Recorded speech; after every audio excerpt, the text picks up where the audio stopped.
Let's learn how to use the validations in ASP.NET Core Web API models. Let's talk about this Add New Book API. In this API, we are using this book model. In this book model, we have three columns. First is ID. This ID is generated by the database automatically. Then we have this title, and then we have this description.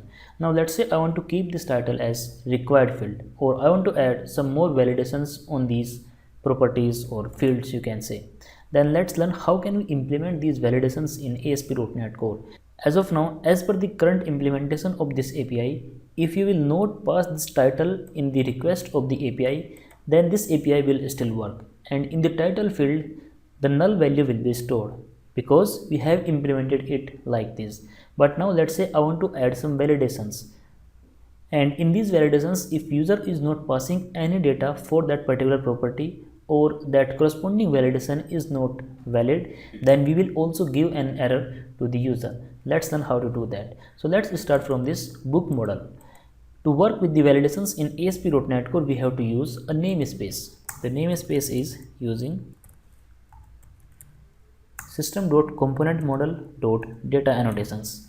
If we are using this namespace, then few attributes will be available for us, and we can use those attributes in our properties.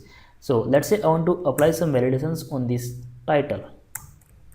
We can apply all the validations on these properties by using the attributes. So let's say I want to keep it required.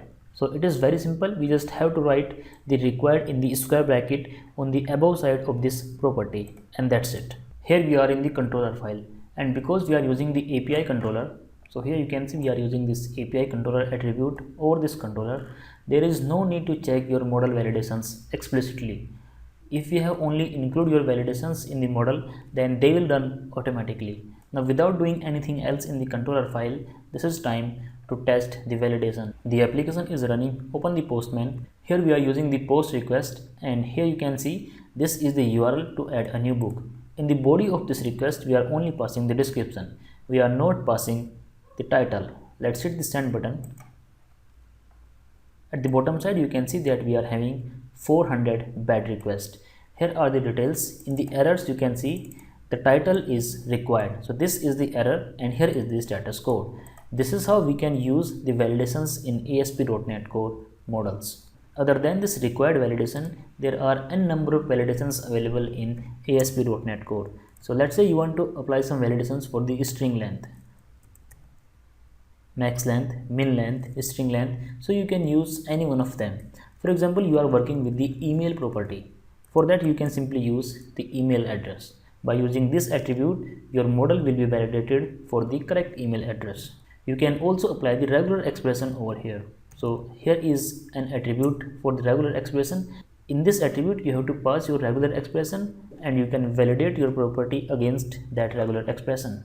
In case you want to customize your error message, then you can also do that easily. Here you have to pass the error message, and you can write your custom error message.